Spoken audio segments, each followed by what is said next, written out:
Bonjour les amis. Voilà, je vous mets en ligne une vidéo avec les deux interviews que j'ai faites avec Glenn Hudson. La première, il y a près de 2 ans maintenant, le 22 novembre 2022, et la deuxième, un peu plus de 10 jours à New York.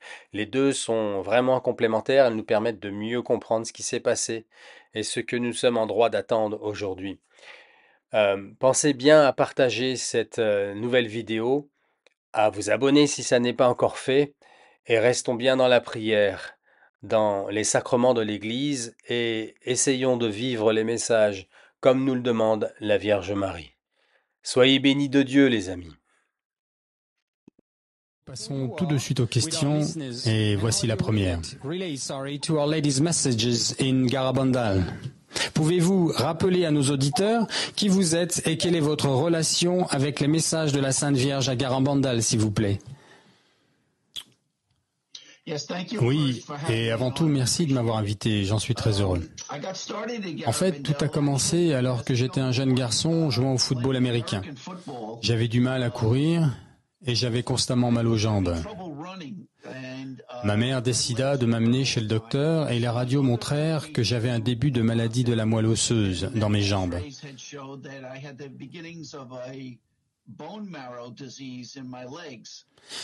Juste après cela, une de mes tantes devait accueillir Joey Lomangino afin qu'il parle des apparitions de Garabandal chez elle.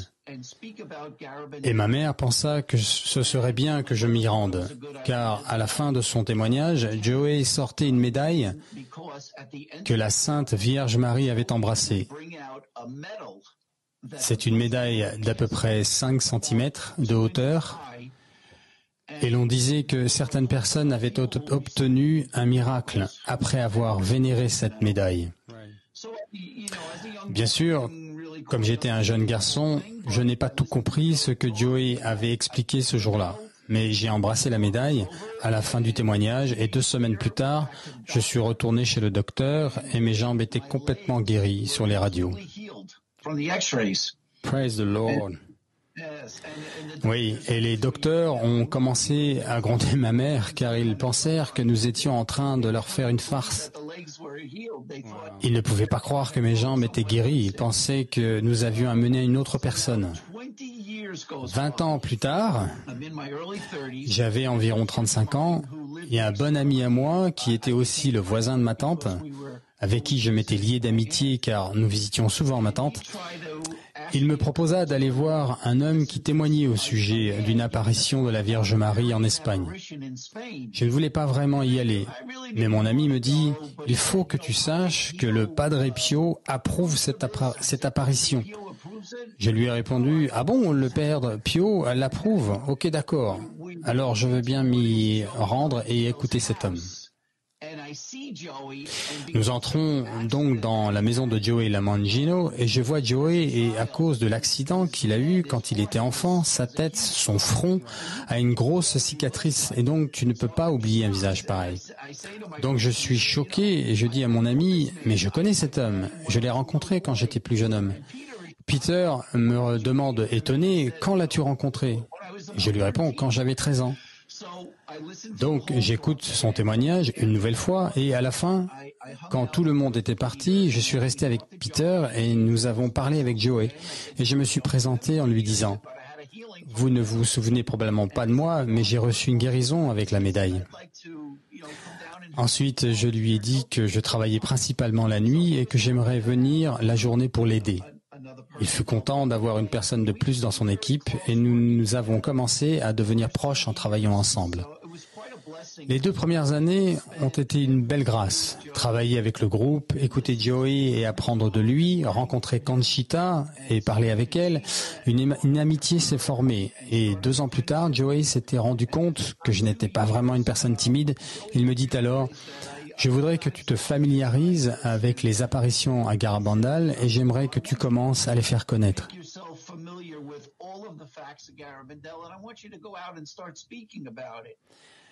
Et c'est ce que j'ai fait. J'ai littéralement lu chacun des livres qui existaient sur le sujet et Joey et Conchita étaient là si j'avais une question. Et c'est comme ça que ça a commencé. Plus tard, Joey fit de moi le directeur des relations publiques et j'ai réussi à obtenir plusieurs passages à la télévision catholique américaine chez Mère Angelica. Oh, wow, EWTN, right. Oui, nous sommes passés sur cette chaîne à plusieurs reprises. Ensuite, malheureusement, Joey Lomangino décéda en 2014. Mais en 2009, j'avais dit à Joey que je pensais que je pouvais faire beaucoup plus sur Internet, de mon bureau à la maison. Je lui disais que Facebook devenait très important et que je pouvais faire beaucoup sur ce site. Je lui ai dit que je pensais qu'il fallait créer une page sur Garabandal, qu'il n'en existait pas en ce temps-là, surtout pas une interactive, sur laquelle on pouvait poser une question et obtenir une réponse quasi immédiatement. Joey fut d'accord, j'en ai donc parlé à Conchita, et elle m'a répondu qu'elle serait OK à condition que la page soit exclusivement dédiée aux apparitions de Garabandal, afin de rester bien centrée.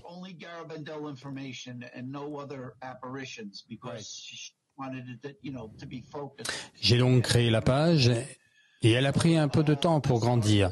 Mais aujourd'hui, elle possède 85 000 abonnés rien que sur la page anglophone. Et à la fin de l'année dernière, j'ai pris la décision de l'étendre et de la traduire en 14 langues.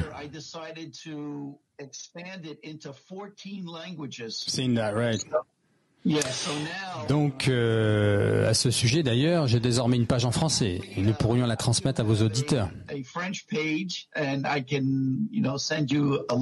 Yeah, absolutely. Yeah. Et donc désormais, nous avons un total qui atteint un peu plus de 215 000 abonnés en constante augmentation. Wonderful. Thank you, Jesus. Excellent. Wow, thank you for that. Okay. Merci Glenn.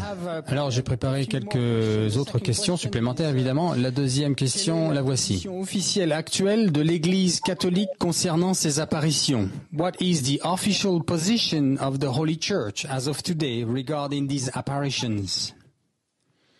Ok. Afin de comprendre comment l'Église en est arrivée à son postulat actuel, il est impératif de connaître ce qu'il s'est passé au tout début des années des apparitions en 1961. L'évêque de l'époque l'a été de 1961 à 1962. Malheureusement, dans les faits, Monseigneur Fernandez s'est souvenu qu'il y avait eu une autre apparition en Espagne dans une ville appelée Esquioga dans les années 30, près de 30 ans plus tôt, de 1931 à 1932. Et c'était deux enfants qui avaient reçu des messages de la Vierge Marie très similaires à ceux de Garabandal, presque identiques même. Le problème fut que l'Espagne était en état de quasi-guerre civile et les prêtres jésuites furent punis voulant faire connaître les messages que la Sainte Vierge donnait à ses deux enfants.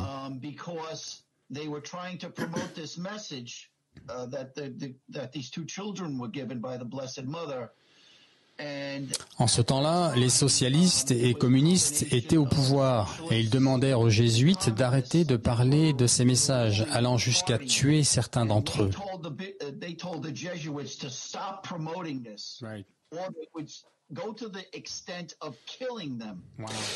Et donc, la communication au sujet de ces apparitions-là s'arrêta. 30 ans plus tard, donc, arriva Garabandal. Ce sont des jeunes filles de 11 et 12 ans recevant les mêmes messages exactement. Or, l'évêque décide de ne pas enquêter et il ne veut absolument pas en entendre parler. Il a voulu mettre fin à cela le plus rapidement possible et refusa d'interroger les filles ou leurs parents.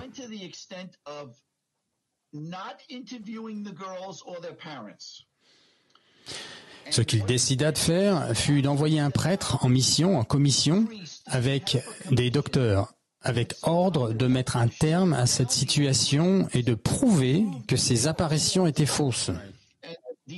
Ce qui est intéressant, c'est que ce prêtre qui avait été affecté à cette tâche finit par abandonner à cause de tous ces miracles dont il était témoin chaque jour. Et plus les docteurs essayaient de désapprouver les apparitions, et plus cela devenait irréfutable. Les filles furent soumises à des tests physiques. Et au début, Quand elle entrait en extase, elle devenait insensible à la douleur. Ils commencèrent donc par les pincer. Et comme cela n'avait aucun effet, ils décidèrent de leur tirer les cheveux.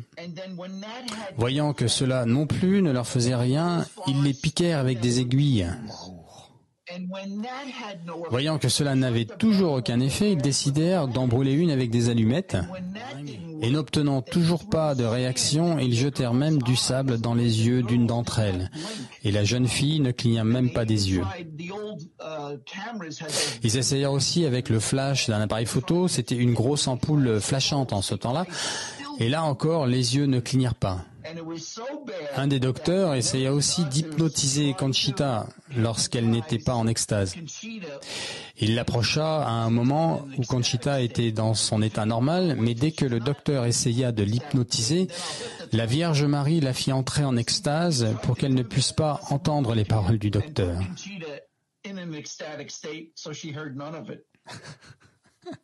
Excellent. Donc, ce semblant d'enquête par l'évêque n'obtenut aucune preuve de supercherie concernant les apparitions. Voilà pourquoi, en fait, il n'envoya jamais aucun rapport au Vatican. Donc, l'Église, d'un côté, entend beaucoup de choses positives au sujet de Garabandal, et de l'autre, attend le rapport de l'évêque qui n'arrivera donc jamais, car l'évêque n'arrive pas à obtenir ce qu'il veut, lui.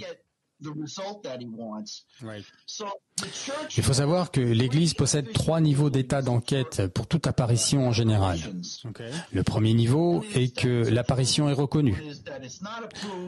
Le deuxième niveau est qu'elle n'est pas reconnue par l'Église. Et le troisième s'appelle non-constat des supernaturalités. Pas simple à prononcer. Et ce que cela veut dire et qu'ils ne sont pas certains que ce soit supernaturel. Et cela fut donc la position temporaire de l'Église en ce temps-là pour Garabandal. Ok, maintenant avançons un peu dans le temps. En 1966, le Vatican appelle Conchita à Rome avec sa maman. Elle sera interrogée pendant 2h30 avec le cardinal Ottaviani. Et il sera convaincu après ces 2h30 que Conchita dit la vérité. Et le jour suivant, Conchita rencontre le pape Paul VI.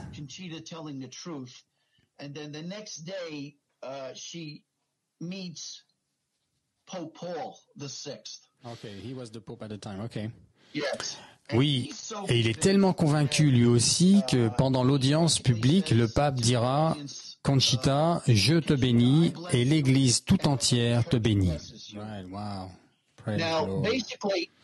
Il faut savoir que Garabandal n'a jamais été condamné par l'Église, jamais. Donc ne croyez pas certains messages circulant sur Internet, ça n'est pas vrai. L'Église est toujours à l'étude. Et c'est très intéressant car tu te souviens quand je te disais que le prêtre qui avait été envoyé sur place par Monseigneur Fernandez pour dénigrer les apparitions, eh bien, on peut y voir que Dieu a le sens de l'humour car le même prêtre deviendra au début des années 80 l'évêque des lieux à Santander, dont dépend Garabandal, Monseigneur Del Val Gallo. Et en 1987, il commence une nouvelle commission et cette commission fera un rapport honnête et sera envoyé au Vatican. Right. What year was that, you said? Quelle année? En 1987. Donc aujourd'hui, le Vatican est dans une situation d'attente. Ils ont ce rapport de non-constat d'une part, et ils ont aussi ce nouveau compte-rendu. Ils sont donc dans une situation où ils décident d'être prudents. Les autorités disent croire ce qu'a dit Conchita, mais ils savent aussi qu'elle a donné la date du grand miracle au pape. Donc, ils ont cette date précise et se disent « Ok, nous allons attendre. Et si ce grand miracle se passe le jour qu'elle nous a donné, alors nous reconnaîtrons les apparitions. » Ok, so Paul VI donc le pape Paul VI connaissait la date du grand miracle. Oui, c'est ce qui était imprimé dans le Garabandal Magazine. Ok, très intéressant tout cela. Une autre question. Can you tell us what is the most important message Our Lady asked the girls to share to the world? Pouvez-vous nous dire quel est le message principal que la Vierge Marie ait demandé aux jeunes filles de transmettre au monde? Ok, je vais vous répondre à cela en créant 3 catégories, parce que honnêtement, tout ce qu'elle a dit est très important. La première chose que la Vierge Marie a fait est de leur donner des messages chaque jour pour leur expliquer comment vivre leur vie. Et le tout premier de ces enseignements a été de comment prier le rosaire. Et c'est en fait le premier miracle dont les habitants de Garabandal ont été témoins, parce que on parle ici de jeunes filles de 11 et 12 ans récitant un rosaire en entier, 153 Je vous salue Marie organisés en 15 mystères. Or, les parents savent très bien qu'elles ont pu entendre la récitation du rosaire ici et là, mais elles ne peuvent absolument pas prier d'elles-mêmes le rosaire en entier, ça ne pouvait être qu'un miracle. Marie leur transmit aussi d'avoir un grand respect pour les prêtres, pour la Sainte Eucharistie, l'humilité, la modestie, la piété, l'obéissance. Mais la chose la plus importante que la Vierge Marie leur a dit est que par-dessus tout, nous devons vivre de bonnes vies, droites et pieuses. Voilà pour la première partie. Marie leur laissa aussi 2 messages très importants. Ces 2 messages furent d'ailleurs écrits de suite, et je vais te les lire pour m'assurer de bien les transmettre. Le premier fut donné le 18 octobre 1961. Le voici. Nous devons faire beaucoup de sacrifices, faire beaucoup de pénitences et visiter souvent le Saint-Sacrement. Mais avant tout, nous devons vivre de bonnes vies, droites et pieuses. Si nous ne le faisons pas, un châtiment viendra sur nous. La coupe est déjà presque remplie et si nous ne changeons pas, un très grand châtiment viendra sur le monde. Le deuxième message fut donné le 19 juin 65. Puisque mon message du 18 octobre n'a pas été écouté et n'a pas été transmis au monde, je viens vous dire que celui-ci est le dernier message. Auparavant, la coupe était presque pleine. Désormais, elle déborde. Beaucoup de cardinals, beaucoup d'évêques et beaucoup de prêtres sont sur la route de la perdition et amènent beaucoup d'âmes avec eux. De moins en moins d'importance est donnée au Saint-Sacrement. Vous devez stopper la colère de Dieu par vos efforts. Si vous lui demandez pardon avec un cœur contrit, il vous pardonnera. Moi, votre mère, par l'intercession de l'archange Saint-Michel, je vous demande de corriger vos vies. Ceci est le dernier avertissement. Je vous aime beaucoup et je ne veux pas votre condamnation. Priez-nous avec sincérité et nous vous répondrons favorablement. Vous devez faire plus de sacrifices. Pensez à la passion de Jésus. Amen. Ok, maintenant la dernière partie. La Vierge Marie nous a donné 3 prophéties sur les événements à venir. Le premier s'appelle l'avertissement. Alors, que sera l'avertissement? Eh bien, un jour, dans le futur, tout le monde verra quelque chose qui ressemblera à 2 étoiles entrant en collision dans le ciel, s'entrechoquant, ce qui vraisemblablement va créer une grande explosion dans le ciel. Alors attention, Conchita avait 12 ans et elle a dit que ça ressemble à 2 étoiles entrant en collision. Donc ça pourrait être tout autre chose. Je dis cela parce que certaines personnes sont déjà en train de chercher 2 étoiles pouvant s'entrechoquer dans le ciel.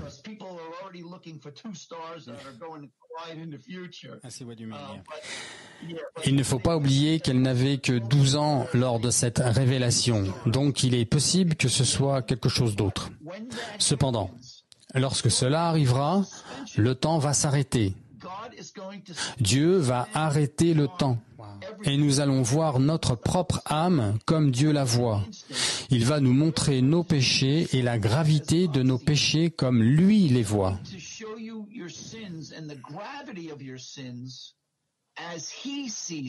Lord have mercy. Alors, ce que j'entends souvent de la part des catholiques, c'est qu'ils disent « Je suis allé me confesser, et j'ai confessé mes péchés et j'ai été pardonné. » I went to confession. I confessed it. I've been forgiven. I'm not going to.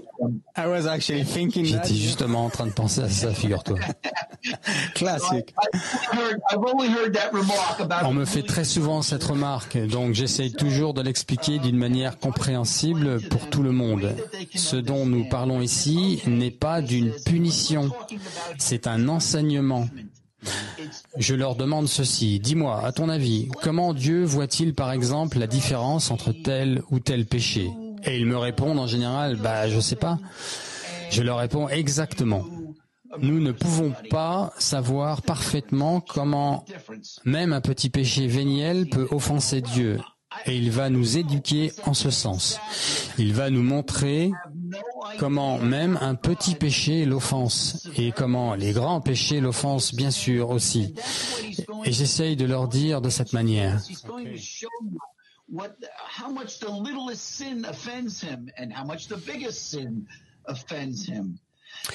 C'est l'expérience la plus merveilleuse que tu pourras vivre. Tu sais pourquoi? Parce que tu vas recevoir un morceau de la connaissance parfaite, la connaissance qu'a Dieu. N'est-ce pas merveilleux? Tu vas pouvoir voir ce que Dieu voit. Donc il faut l'accueillir comme un miracle et cela va nous aider à corriger nos vies. Donc ce jour-là s'appelle l'avertissement. Certaines personnes l'appellent l'illumination des consciences. De plus, pour appuyer l'avertissement, Dieu va faire un grand miracle. Et je crois que ce grand miracle aura lieu la même année et probablement quelques semaines ou quelques mois après l'avertissement.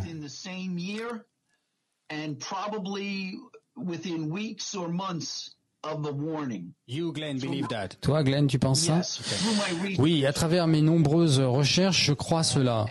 Et si vos auditeurs désirent en savoir plus à ce sujet, qu'ils n'hésitent pas à venir sur nos pages Facebook, me le demander et je leur fournirai des informations écrites et détaillées. Merci, Glenn. Okay, thanks, Glenn. Ok, la raison pour laquelle Dieu va faire ce grand miracle, c'est parce qu'il y aura encore des sceptiques après l'avertissement. Il y aura des personnes qui se demanderont ce qui vient de leur arriver. Donc, ce que Dieu va faire à travers ce dernier acte de miséricorde envers nous, ces créatures, est de faire un grand miracle physique. Et il a déjà choisi un jour pour le faire et l'a révélé à Conchita.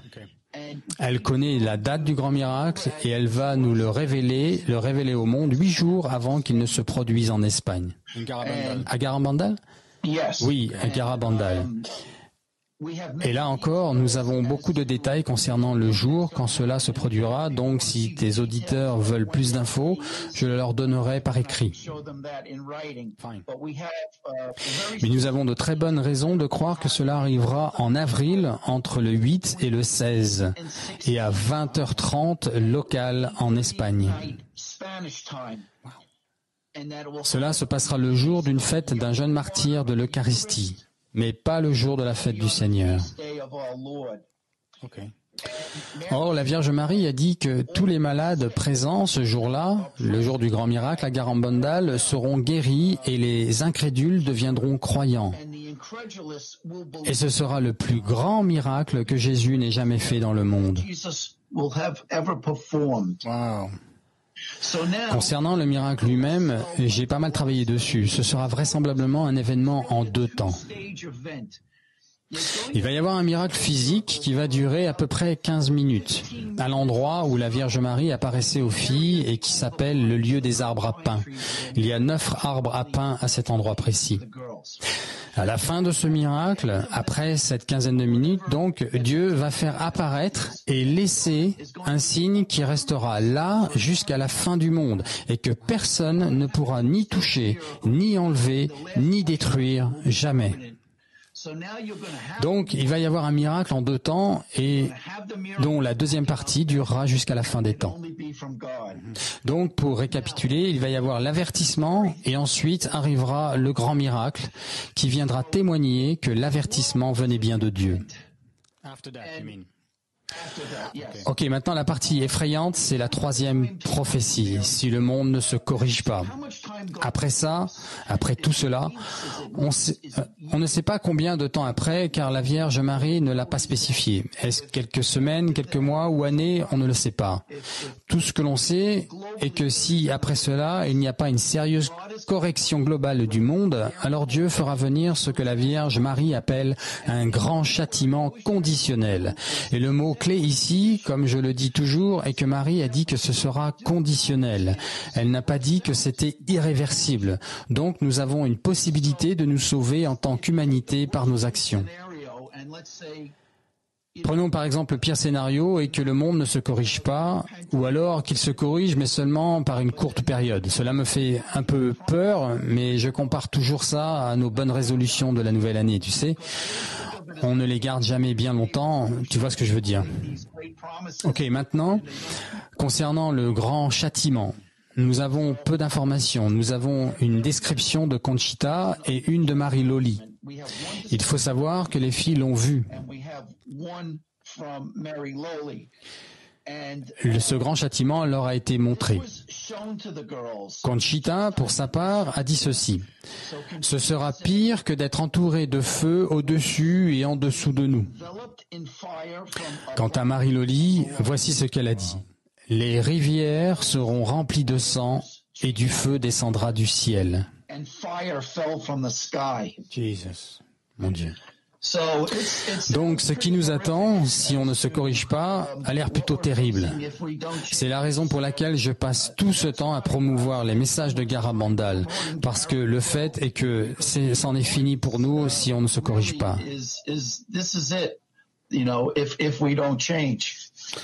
Wow, et tu fais cela très sérieusement. Je te vois faire depuis une dizaine d'années, Glenn, maintenant, et tu travailles tous les jours dessus, chaque jour. Je peux en témoigner. Merci, Glenn. Permets-moi maintenant de te poser ici la question suivante afin de te libérer au plus vite. Can you describe some of the supernatural phenomenon that happened to the girls during those apparitions? Pouvez-vous nous décrire quelques-uns de ces phénomènes extraordinaires dont les filles ont fait l'expérience pendant ces apparitions? Ok, pour répondre, je vais tenter d'expliquer pourquoi Garabandal a été choisi, en quelques mots. Les gens disent souvent, pourquoi Dieu choisit-il un endroit si reculé ainsi que ses enfants pour donner au monde des messages si importants? Donc voici quelques faits au sujet de Garabandal. Premièrement, chaque individu dans ce village, plus ou moins 300 personnes en ce temps-là, sont tous des catholiques pratiquants. La deuxième chose est que cet endroit a été comme préservé du monde moderne. Par exemple, il n'y avait pas d'électricité, pas de télévision, pas de salle de cinéma. Il n'avait pas d'influence extérieure sur ce village. Almost uncorrupt, comme non corrompu. Oui, ça n'est pas corrompu. Et la chose que j'ai trouvée très intéressante, après avoir parlé avec plusieurs personnes qui y sont allées ou qui ont vécu là-bas, c'est que Garabandal est le seul lieu d'apparition que je connaisse, et même le seul endroit au monde que je connaisse, où depuis plus de 500 ans, chaque nuit, on y prie le rosaire. En ce qui est merveilleux, c'est que Marie a dit à Conchita, Dieu aime cet endroit, il est sacré. C'est juste bouleversant d'ailleurs. Merci Seigneur. Donc voilà les choses surnaturelles les plus importantes. Je pourrais t'en parler pendant des heures tellement il y en a, mais celles-ci sont les plus importantes. Donc la première partie, je te l'ai déjà dit, était ces jeunes filles priant le rosaire en entier. Nous avons aussi parlé des examens médicaux que les docteurs leur ont imposés. Pauvres filles. Oui, et j'ai fini par prouver l'état surnaturel des phénomènes. Et qui a fini, par prouver l'état surnaturel des phénomènes. Aussi, les lieux sont recouverts de grosses pierres et cailloux parfois coupants. Le chemin des vaches, là-bas, est très scabreux. à cause de toutes ces pierres. Les jeunes filles tombaient littéralement à genoux sur ces pierres quand elles entraient en extase et ne se blessaient jamais d'aucune manière. Cela étonnait beaucoup les gens. Les marches ordonnées que les filles faisaient quand la Vierge Marie leur apparaissait, avec leur tête levée regardant en l'air, toujours vers la Sainte Vierge, et malgré le terrain scabreux donc, elles étaient capables de traverser ces chemins de manière fluide et sans hésiter. Parfois, elles marchaient en avançant et parfois en reculant. Parfois aussi, elles couraient. Et pour les gens qui les accompagnaient, il était impossible de les suivre tellement le chemin était difficile.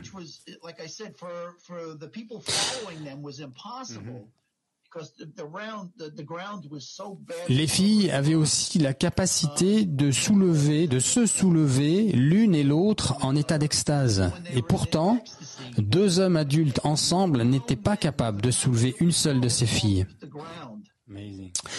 Aussi, une des choses incroyables qui se passait la nuit, c'est que quand les gens du village ont commencé à être au courant des apparitions et que de plus en plus de monde a commencé à se rendre là-haut, ils voulaient que la Sainte Vierge embrasse leurs objets de dévotion. Et ils installèrent donc une table sur laquelle les gens entassaient des sacramentaux, des médailles, des chapelets, des bagues de mariage même. Or, les filles étaient capables de prendre un chapelet, et bien qu'il fût entremêlé avec les autres, elles le soulevaient et ce dernier se détachait tout seul de la mêlée. La Vierge Marie l'embrassait et les filles, tout en continuant à regarder la Sainte Vierge, en l'air donc, traversant la foule, étaient capables de retrouver son propriétaire. Oh, wow. Look at that. Incroyable. Et non seulement elle le faisait avec des chapelets, mais elle le faisait aussi avec des bagues de mariage, les rendant ensuite aux bonnes personnes. Un miracle. Oui, il existe aussi une photo, un Polaroid que Conchita a prise de la Vierge Marie au milieu des nuages. Elle est assez claire et chacun peut y voir une silhouette toute blanche. Il a existé par ailleurs le seul enregistrement de tous les lieux d'apparition mariale que je connaisse du fait que les gens voulaient entendre la voix de Marie. Et ils donnèrent donc un enregistreur aux filles, un de ces vieux enregistreurs cassettes. Wow. Donc, ils demandèrent à Marie, « S'il vous plaît, nous voudrions que tout le monde soit convaincu, pourriez-vous parler ?» Et ils ont enregistré la Vierge Marie répondre, « Non, je ne le ferai pas, je ne parlerai pas, pardon. » Oh mon Dieu, vraiment? On entend cela sur la cassette? Eux l'ont entendu. Ah, eux? Oui, les gens de ce groupe l'ont entendu, oui. Puis ils descendirent le magnéto en bas de la colline de l'apparition pour le faire écouter à tout le monde. Et cette fois-ci fut la toute dernière fois que la cassette put lire l'enregistrement de la voix de Marie. Donc, ils ont tous témoigné du fait qu'ils ont entendu la voix d'une femme disant « Non, je ne parlerai pas ». Mais c'est le seul endroit d'apparition que je connaisse où il s'est passé cela. Marie était aussi capable de reconnaître les prêtres habillés en civil, alors qu'ils essayaient de la piéger, ce qui n'était pas très malin. Mais très probablement la chose la plus irréfutable, le plus grand miracle fut le fait que, puisque Conchita demandait toujours de grandes choses, des signes qui permettraient d'obtenir que les gens ne doutent plus de sa présence ici, alors la Vierge Marie annonça 15 jours à l'avance que Conchita allait recevoir en extase la Sainte Eucharistie sur sa langue, une hostie visible par tous sur sa langue. Le 18 juillet 1962, ceci a été d'ailleurs surnommé le petit miracle, Conchita entre en extase donc, tombe à genoux et il faut savoir qu'elle est entourée par une foule de gens, car l'information sur cet événement avait circulé et on est d'ailleurs 1 an après le début des apparitions. Il y a de fait sur place des centaines de gens autour d'elle et à ce moment précis, les gens qui l'entourent ne sont pas nécessairement tous des proches ni la famille de Conchita seule. Plusieurs différentes personnes ont donc filmé et photographié la scène. Et soudain, cette hostie illuminée apparaît devant tout le monde. Another thing, Glenn. Autre chose, Glenn. Sur ta page Facebook, tu parles d'événements précurseurs qui auront lieu avant l'avertissement. Tu peux nous en parler un petit peu, s'il te plaît?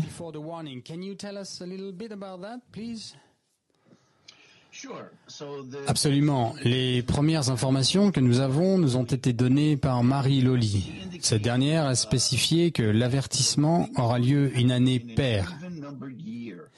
Et elle ne connaissait que l'année de l'avertissement, pas le jour exact. Et ce qui s'est passé, c'est qu'un prêtre lui avait mis la pression afin qu'elle lui dise l'année exacte. Ce qui lui était impossible, évidemment, à cause des instructions de la Vierge Marie de ne pas le révéler.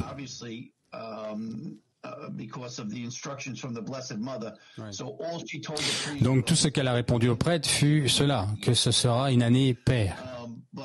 Mais aussi, la Vierge Marie a révélé 3 événements à Conchita qui arriveront, qui se passeront avant l'avertissement. Donc voici ces 3 événements spécifiques auxquels nous pouvons nous attendre. Le premier est un synode. Or, dans les années 60, les synodes n'existaient pas encore, ce qui interrogea tout le monde quant au terme utilisé. Marie lui dit que ce sera un synode important. Et le synode qui a lieu en ce moment même est probablement le synode le plus significatif et le plus important jamais existé, car nous n'avons jamais eu un synode qui, d'une part, dure 3 ans, et d'autre part, et d'après ce que j'ai pu en entendre et en lire, celui-ci semble apporter des changements libéraux importants à l'Église.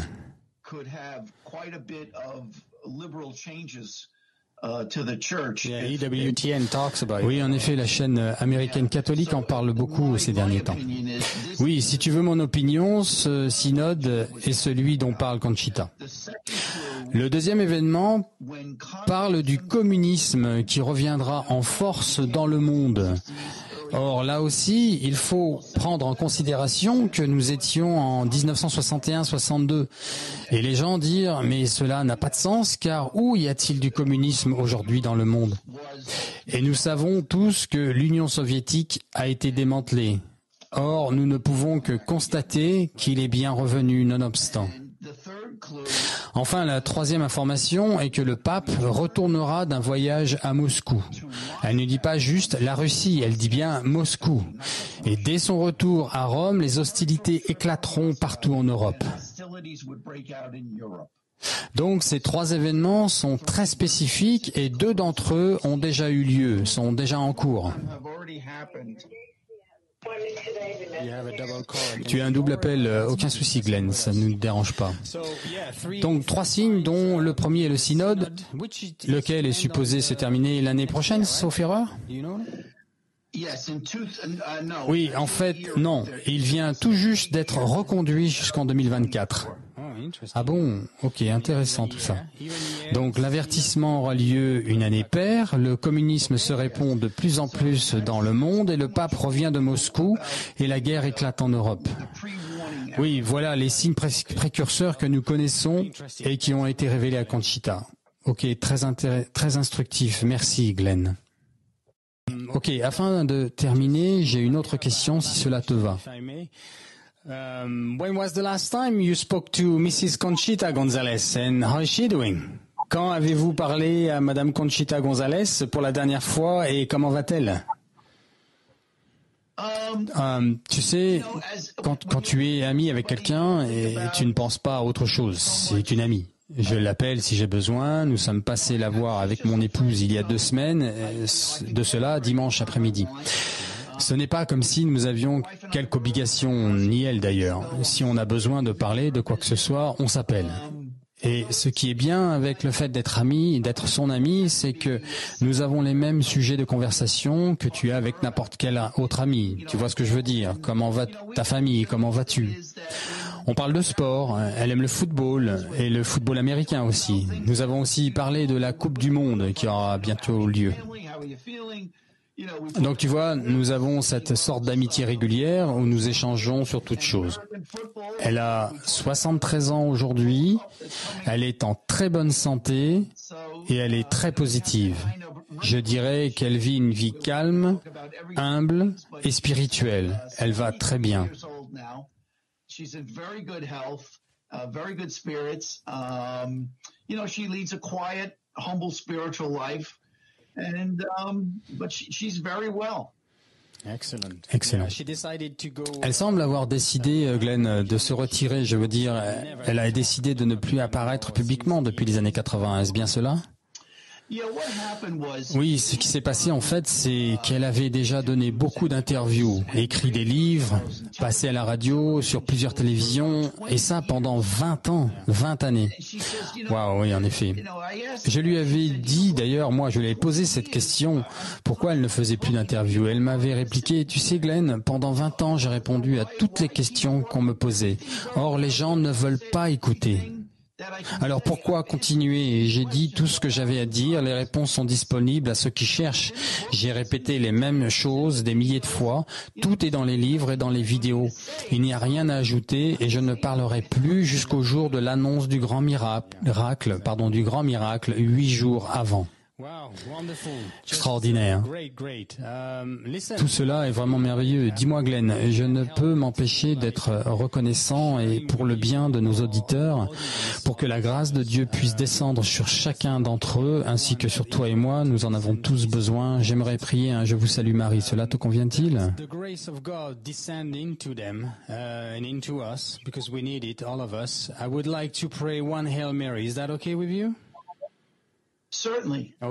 Certainement. Au nom du Père, du Fils et du Saint-Esprit. Amen. Je vous salue, Marie, pleine de grâce. Le Seigneur est avec vous. Vous êtes bénie entre toutes les femmes, et Jésus, le fruit de vos entrailles, est béni. Sainte Marie, Mère de Dieu, priez pour nous pauvres pécheurs, maintenant et à l'heure de notre mort. Amen. Avant de vous présenter mon interview avec Glenn Hudson à New York, pensez à vous abonner à la chaîne si vous ne l'avez pas déjà fait et merci de bien vouloir non seulement cliquer sur le petit pouce j'aime, mais aussi de bien partager cette vidéo sur l'ensemble de vos réseaux sociaux ainsi que tous vos contacts dans vos smartphones respectifs. Pensez seulement que cela peut véritablement sauver une âme. Or, nous savons tous que rien n'est plus important que cela. Soyez bénis de Dieu, les amis. Merci Glenn, merci d'être là, d'avoir pris le temps. Nous avons tous deux rencontré quelques difficultés d'ordre médical et je dois dire que votre médecin vous a donné la permission de vous déplacer et de faire cette interview avec moi aujourd'hui. Et pour cela, je vous remercie beaucoup. Merci Glenn. La première question, Glenn, c'est au sujet donc de la position du Vatican vis-à-vis de ces apparitions à Garabandal. Elles étaient encore, il y a quelques mois en arrière, dans la position, cette fameuse deuxième position qu'on appelle non constat supernaturalitate. Or, depuis quelques mois, le dicaster de la doctrine de la foi a changé de 3 dispositions à 6 niveaux différents, dont aucun des 6 ne reconnaît jamais une apparition mariale. Seul le pape apparemment peut décider. Ma question est la suivante. Est-ce que les apparitions de Garabandal ont changé vis-à-vis du Vatican aujourd'hui? En fait, mon opinion est que les choses se sont légèrement améliorées. Auparavant, la situation était en effet au niveau non constat, ce qui voulait aussi dire qu'il n'y avait pas assez de preuves. Il y avait une sorte de point d'interrogation. Avec la nouvelle position du magistère, une nouvelle définition a été donnée et ce terme, qui est du latin, pourrait se traduire par la phrase suivante, à recevoir ou à accueillir avec précaution. Et ceci est une amélioration à mes yeux. Ça n'est certainement pas une condamnation, mais ça n'est pas non plus une totale approbation. Cela évoque en fait que les apparitions doivent être accueillies avec précaution. Aussi, elles ont été positionnées au 3e niveau sur 6 possibles. Ce n'est pas ni au plus haut ni au plus bas, c'est quelque part au milieu. Par ailleurs, le cardinal Fernandez a aussi fait les éloges, d'une certaine manière, de ces apparitions en disant qu'il existait de véritables et vérifiables fruits spirituels concernant Garabandal. Ceci est donc une reconnaissance importante que la Vierge Marie était bien présente et que de belles choses sont sorties de la dévotion des pèlerins de Garabandal. Par ailleurs, le cardinal a ajouté qu'il ne bannira pas ces apparitions car cela contrarierait beaucoup trop le peuple de Dieu. Donc, vous voyez, le cardinal a émis deux éloges appuyés concernant Garabandal. Certes, je comprends qu'il ne désire pas aller plus loin à ce stade, mais il a aussi ajouté que les pèlerinages étaient autorisés, que les catholiques pouvaient se rendre sur les lieux pour y prier, participer à la Sainte Messe. Donc, vous voyez, il n'a émis aucune restriction concernant Garabandal. Aussi, chacun doit se souvenir que le Vatican connaît la date du grand miracle.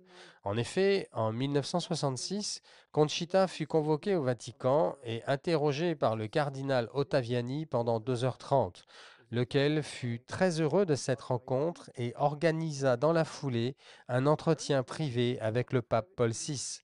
Et c'est pendant cet entretien privé avec le Saint-Père que Conchita lui révéla la date exacte du grand miracle.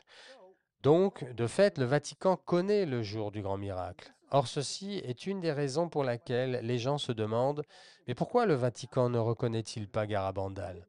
En fait, ils ont décidé d'être prudents en disant, nous connaissons la date, nous allons donc attendre. Si ce dernier se passe comme Conchita l'a prédit, alors nous approuverons les apparitions. Ce faisant, ils ne prennent aucun risque.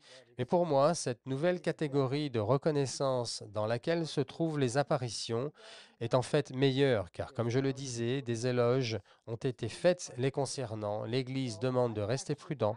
Je suis donc heureux de cette nouvelle position de l'Église face aux apparitions de Garabandal. Ok, alors deuxième question, Glenn. Ce synode, là, que nous avons, là, qui termine dans quelques jours, dans une semaine, on est en droit de penser que c'est le synode dont nous parlons, nous tous, les chaînes catholiques, depuis tant d'années, que nous attendons, qui doit être un synode clivant avant les événements. Il y a d'autres événements, nous allons en parler, mais il y a un synode très particulier. Est-ce que c'est le synode qu'on attendait, à votre avis ?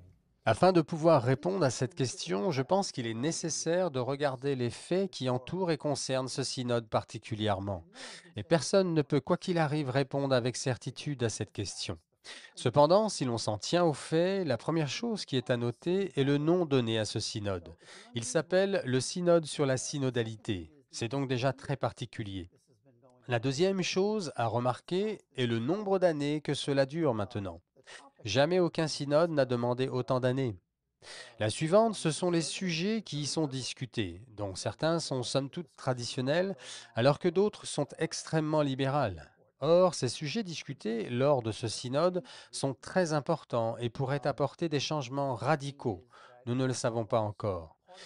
Mais il y a aussi une chose à noter, c'est que ce synode arrive au milieu d'une autre et très importante prophétie annoncée au début des apparitions à Garabandal. Et voici ce qu'elle disait. Après le décès des 4 prochains papes, un synode aura lieu avant l'avertissement. Or, nous avons été témoins du décès des papes Saint Paul VI, Jean-Paul Ier, Saint Jean-Paul II et Benoît XVI. Maintenant que les 4 derniers papes mentionnés par Marie sont décédés, nous nous trouvons dans cette période dans laquelle le synode est supposé arriver. Nous avons donc le nom de ce synode qui est très particulier. Cela fait près de 4 ans que ce synode a commencé, ce qui est très étrange, et il arrive exactement au moment annoncé avant l'avertissement. Donc, si vous prenez tout cela en considération, il est fort probable que ce synode soit celui dont la Vierge Marie a parlé à Garabandal. Vous avez, donc, si j'ai bien compris, la Vierge Marie a bien dit à une des visionnaires, il y aura en fait 3 seulement papes, et non pas 4, puisque un ne va pas durer très longtemps. Et c'est la maman de cette visionnaire qui lui dira, bon écoute, dis plutôt 4 que 3, parce que ça va être un peu confus sinon. Mais la Vierge Marie, elle a bien dit ça, elle. Oui, Conchita était très claire là-dessus. La Vierge Marie lui a donné les 2 versions dans la même apparition. Elle lui a d'abord dit 3 papes, mais je n'en compte pas un à cause du temps très très court que celui-ci restera pape. Puis, plus loin, elle lui dit bien qu'il ne reste que 4 papes avant la fin des temps et des événements que nous venons d'évoquer. Évidemment, tout ceci est très bien documenté, mais la Vierge Marie a bien clarifié qu'il ne restait plus que 4 papes avant la fin. Comment peut-on interpréter cette phrase, cette nouvelle ère ? Qu'est-ce qu'on est censé comprendre de cette phrase, de ce mot-là? Eh bien, je pense que si l'on regarde l'état dans lequel le monde se trouve aujourd'hui, c'est un monde assez confus et qui s'éloigne de Dieu. La façon dont l'humanité se comporte, c'est devenu un monde très égocentré et de moins en moins spirituel. Voilà pourquoi le Seigneur est en train de mettre en place son dernier plan, sa dernière tentative de salut pour les âmes. Voilà donc ce qu'est cette ère. Elle est son dernier acte de miséricorde pour la planète, et Dieu donne une dernière chance à l'humanité de se repentir. Les jeunes filles de Garabandal, les voyantes, ont bien dit, lorsque les choses et le monde seront à leur pire moment, Dieu enverra son avertissement en vue de stopper l'irréparable. Or, cet avertissement sera que Dieu va nous montrer à chacun notre âme individuellement, et comme lui, notre Créateur, la voit. Parce qu'en fait, la majorité d'entre nous pensons que nous sommes plutôt de bonnes personnes, et beaucoup pensent même qu'ils ne commettent jamais de péché. Donc, Dieu va nous montrer la gravité de nos péchés afin de bien comprendre ce que cela signifie aux yeux du Créateur quand nous péchons. Ensuite, Dieu va confirmer cet avertissement avec un grand miracle à Garabandal, lequel se fera en 2 étapes. La première de ces 2 étapes sera un miracle qui va durer environ 15 minutes. La deuxième sera un signe qui sera laissé sur place et qui durera, lui, jusqu'à la fin du monde, afin que le monde n'oublie jamais. Nous allons donc avoir l'avertissement, ensuite le grand miracle, envers lequel personne ne pourra nier qu'il vient bien de Dieu, a ajouté Conchita. Ensuite, nous ne connaissons pas exactement pendant combien de temps cela va durer, mais Dieu va nous donner une accalmie, un temps de grâce pour nous donner la possibilité de nous repentir. Or, si nous ne nous convertissons toujours pas, alors la Vierge Marie a bien explicité qu'un terrible châtiment frappera la planète et l'humanité tout entière. Mais l'arrivée de ce terrible châtiment reste conditionnelle à notre réaction face à l'avertissement et au grand miracle. J'insiste en disant que ce châtiment sera très sévère, car le peu que nous en avons entendu parler à travers les voyantes de Garabandal, ce châtiment corrobore avec les messages d'autres apparitions disant que le monde sera englouti dans les flammes. Ce sera donc terrible. Vous voulez parler de la fameuse nuit quand les filles se sont toutes mises à hurler? Oui, c'est bien ça, la fameuse nuit quand toutes les voyantes hurlèrent. Nous voyons donc que Dieu a bien séparé ces éléments de salut pour nous, qu'il veut vraiment nous donner une dernière chance, ce qui explique cette ère, cette sorte de séparation dans le temps. Je me souviens, Glenn, que vous avez mentionné quelque part qu'après le warning, les scientifiques allaient essayer de présenter ce qui s'est passé comme quelque chose d'hypnotique ou quelque chose qui vient de l'espace. Qu'est-ce qu'on sait à ce sujet? Eh bien, je pense que le grand avantage dont nous bénéficions aujourd'hui est que je communique sur ce sujet depuis plus de 30 ans déjà. Donc les enregistrements sont bien là et préviennent que certains vont tenter de discréditer cette prophétie.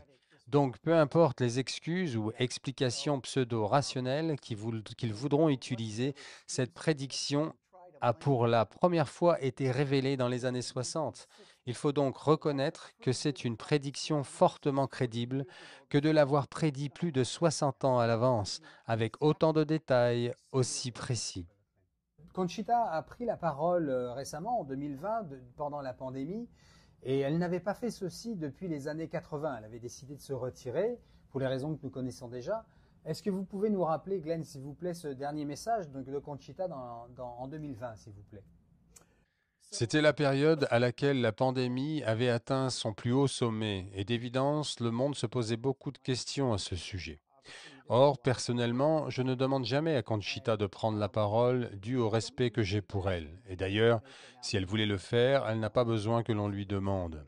Cependant, cette fois-ci, je l'ai appelée lui disant, tu sais, le monde a peur. C'est une pandémie inhabituelle dont nous ne connaissons pas les conséquences. Je lui ai donc demandé si elle voulait bien prendre la parole, écrire un message que je publierai en ligne pour elle, afin que le monde puisse le lire.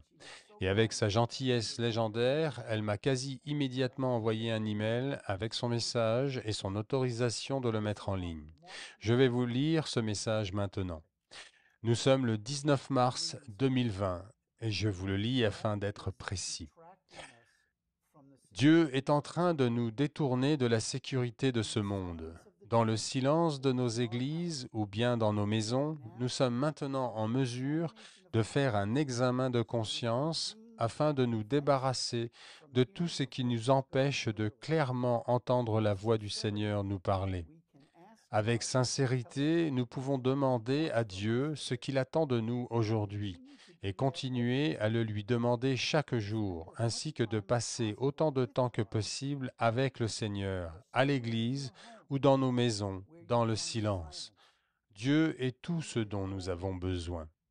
Conchita González.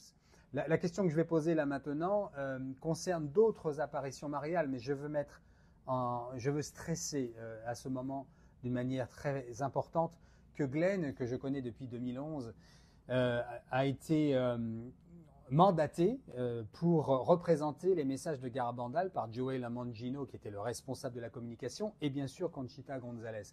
Et je peux témoigner que moi qui le connais depuis 2011, c'est quelqu'un qui est très rigoureux avec cela. Il m'est arrivé de dévier parfois et il m'a toujours remis dans les tracks, dans la ligne en disant non, ici on ne parle que de Garabandal. Et j'ai beaucoup de respect pour ça. C'est pour ça que pour moi, il représente vraiment la personne clé parce que non seulement il a les informations, mais il est très rigoureux et très respectueux de ce qu'on lui demande de faire. Et ma question est la suivante, c'est que nous avons les apparitions de Fatima qui ont eu lieu en 1917 et les apparitions plus tard d'Akita qui se termineront en 1981, bien qu'elles aient eu lieu beaucoup dans les années 70. Et entre les deux, nous avons les apparitions de Garabandal. En effet, Glenn a un peu répondu à cette question avec la première sur le Non Constat Supernaturalitate, mais je voudrais vous poser, Glenn, pourquoi Fatima a été reconnue par notamment le cardinal Ratzinger quand il était responsable de la doctrine de la foi pour Saint Jean-Paul II, et que Akita aussi ont été reconnus comme reconnus dans le troisième secret de Fatima, alors que Garabandal est resté un peu au milieu. Comment on peut expliquer ça ? Concernant les apparitions à Fatima, il faut rappeler que la Vierge Marie avait demandé à ce que le troisième secret soit révélé au monde en 1960. Or, ceci n'a jamais été respecté, ça n'a jamais été fait. Et regardons comme cela est intéressant car c'est la raison pour laquelle je considère les apparitions à Garabandal comme une continuité de Fatima. En effet, puisque le troisième secret n'a pas été donné au monde en 1960, Marie décide d'apparaître exactement l'année suivante à Garabandal. Alors ce qu'il faut aussi savoir, c'est qu'à Garabandal, il existe deux éléments particuliers. Le premier est un événement historique que beaucoup de gens ignorent et qui est le suivant. Au début des années 30, il y a eu une apparition de la Vierge Marie à Esquioga, en Espagne, où deux jeunes filles ont reçu des messages équivalents aux messages que recevront les trois jeunes filles à Garabandal.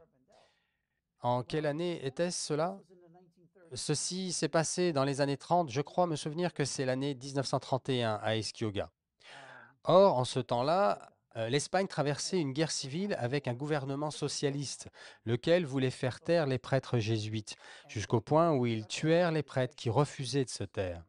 Or, c'est à cause de cela que, dès le début des apparitions à Garabandal, l'évêque a automatiquement pensé aux apparitions 30 ans plus tôt à Esquioga, se disant en lui-même quelque chose comme « Oh, j'espère que ça ne va pas recommencer, ceci ressemble aux apparitions d'Esquioga, il y a des messages et des jeunes filles. » Alors vous voyez que l'accueil est déjà très négatif de la part de l'évêque des lieux. En plus de cela, la pire chose qui aurait pu arriver, dans ces messages, la Vierge Marie réprimande directement les prélats. Et le second message dit ceci: beaucoup de cardinaux, d'évêques et de prêtres sont sur la route de la perdition et amènent avec eux beaucoup d'âmes. Et donc, les mêmes personnes à qui est confiée l'analyse et la validation de ces apparitions sont directement visées. Le message s'adressant aux prélats, disant aussi: certains d'entre vous sont très mauvais et vous emportez les âmes avec vous en enfer. Or voilà pourquoi ils n'ont eu aucune envie de véritablement et convenablement investiguer ces apparitions à Garabandal au début. Et je vais vous donner une information intéressante. En fait, ils voulaient en finir avec ces apparitions le plus rapidement possible. Ils décidèrent d'envoyer un prêtre en mission en vue de satisfaire leur décision. Sauf que ce prêtre, après investigation, décide de se retirer de cette mission, disant qu'il refusait de mentir sur ce qui se passait là-bas, qui à ses yeux était simplement merveilleux. Voilà pourquoi au début des apparitions à Garabandal, aucun rapport ne fut envoyé au Vatican de la part du diocèse. Simplement parce que personne ne voulait couvrir les mensonges de l'évêque. Cela a donc été le premier problème à Garabandal. De la même manière que les responsables de l'Église refusent de transmettre le troisième secret de Fatima en 1960, un an plus tard, la Vierge Marie apparaît à Garabandal et le responsable du diocèse refuse de faire son travail honnêtement. Alors de nouveau, Marie apparaît assez rapidement après Garabandal, cette fois-ci au Japon, à Akita. Or là, enfin, une attention plus sérieuse sera donnée, laquelle se terminera par une approbation totale par les responsables de l'Église. Ok, merci pour cette clarification, Glenn. La question suivante m'est en fait venue à mon retour en France la semaine dernière. En effet, en entendant aux infos que la Corée du Nord envoyait 11 000 de ses soldats pour aider la Russie en Ukraine, une question a commencé à me brûler les lèvres. J'en ai parlé avec Glenn et j'ai trouvé sa réponse très intéressante. J'ai donc jugé opportun de placer cette question avec sa réponse maintenant, à ce stade de l'interview, et avant les deux dernières questions posées en face à New York. Voici premièrement ma question. À Garabandal, la Vierge Marie parle du retour du communisme. Que voulait-elle dire par là? Devons-nous nous attendre à ce que le communisme soviétique et ou asiatique se répande en Europe et dans le monde occidental? Qu'a voulu dire Marie exactement? Avons-nous plus d'informations à ce sujet, Glenn? Voici la réponse de Glenn. Cyril, je t'envoie un extrait d'un livre qui s'appelle Garabandal, le doigt de Dieu, de l'auteur allemand Albrecht Weber. En 1965, Conchita a dit à l'auteur de ce livre que lorsque tous ces événements se mettront en marche, quand le communisme reviendra, tout arrivera. L'auteur lui répondit: « Que voulez-vous dire par reviendra ?» Oui, quand il reviendra de nouveau, répondit-elle. Cela veut-il dire que le communisme disparaîtra avant cela? Lui demanda-t-il. Je ne sais pas, répondit-elle. La Sainte Vierge a simplement dit quand le communisme reviendra. Selon la prophétie de Garabandal, le communisme sera à nouveau une force avec laquelle il faudra compter dans une dernière tentative de domination du monde. Le 29 septembre 1978, le père Francis Bénac, un jésuite, a interviewé Marie Loli chez elle dans le Massachusetts. Voici quelques-unes des questions et réponses pertinentes à ce sujet. Le père Bénac. La Sainte Vierge a-t-elle parlé du communisme? Marie Loli. Notre-Dame a parlé plusieurs fois du communisme. Je ne me souviens pas combien de fois, mais elle a dit qu'un temps viendrait où il semblerait que le communisme aurait dominé ou englouti le monde entier. Je pense que c'est alors qu'elle nous a dit que les prêtres auraient du mal à dire la messe et à parler de Dieu et des choses divines. Il faut se rappeler que les filles ne comprenaient pas vraiment l'immensité du monde, à l'âge de 11 et 12 ans qu'elles avaient en ce temps-là. Elles pensaient que l'Europe était le monde entier. Elles ne pouvaient donc vraiment pas répondre si le communisme inclurait littéralement le monde entier. Mais il n'est pas exagéré de dire que même en Amérique, nous pouvons voir l'agenda politique du communisme s'infiltrer dans notre mode de vie. Voici également la locution qui a eu lieu le 20 juillet 63. Extrait du journal de Conchita, chapitre 7. Notre-Dame a laissé son fils répondre à la question de savoir ce qui va arriver à la force motrice du communisme et aux pays communistes. Question de Conchita à Jésus. Pourquoi le miracle arrive-t-il? Pour convertir beaucoup de gens? Réponse de Jésus. Pour convertir le monde entier. Conchita. La Russie se convertira-t-elle? Jésus. Elle se convertira aussi, et ainsi tous aimeront nos cœurs.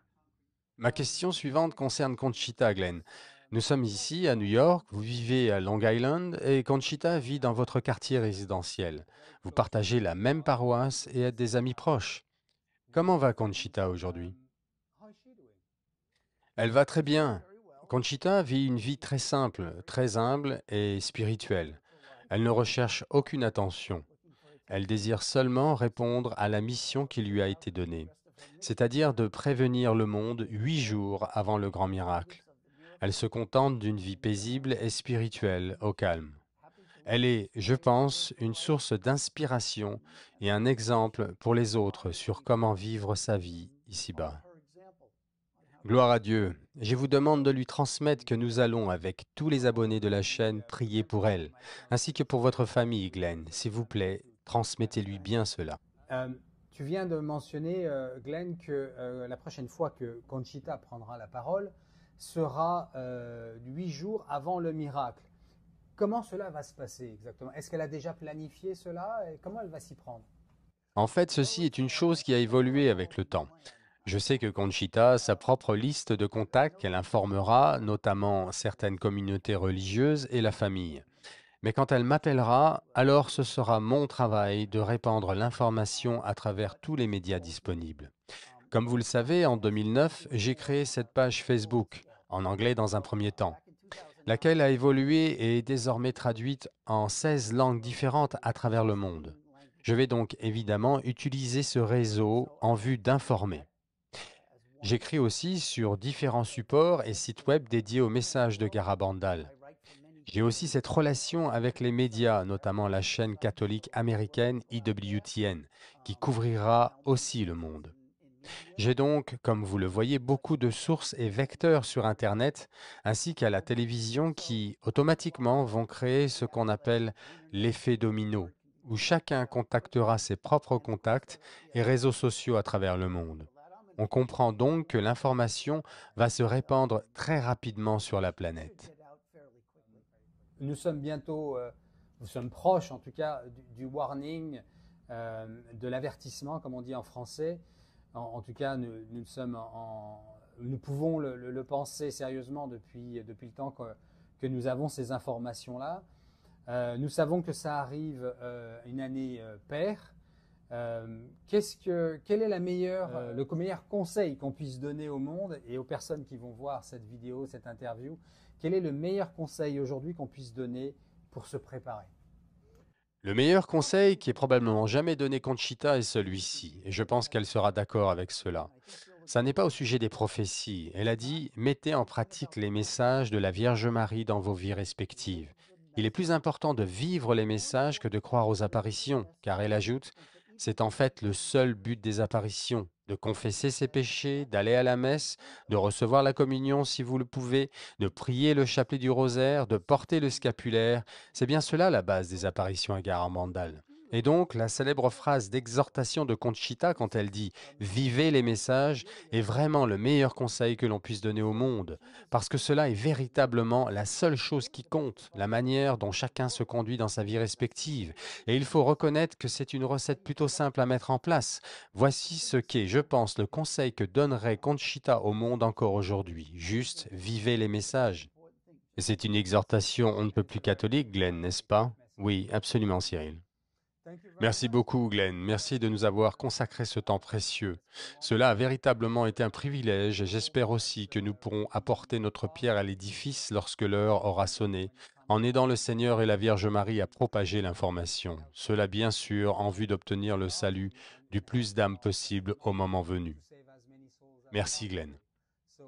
Thank you very much, Glenn, for taking the time and being there with us. You're a friend of ours. God bless you. Merci beaucoup, mon ami. Les amis, sans votre aide financière, la grâce de ce genre d'interview ne pourrait tout bonnement pas se faire. Cependant, j'ai dû couvrir plus de la moitié de celle-ci avec mes petits moyens personnels. Merci d'avance donc, dans la mesure de leurs possibilités, à ceux qui pourront m'aider à continuer cet apostolat, au service du Seigneur et de notre chère Mère du ciel. Dieu nous aime, les amis. Dieu nous aime à la folie de la croix. Soyez bénis.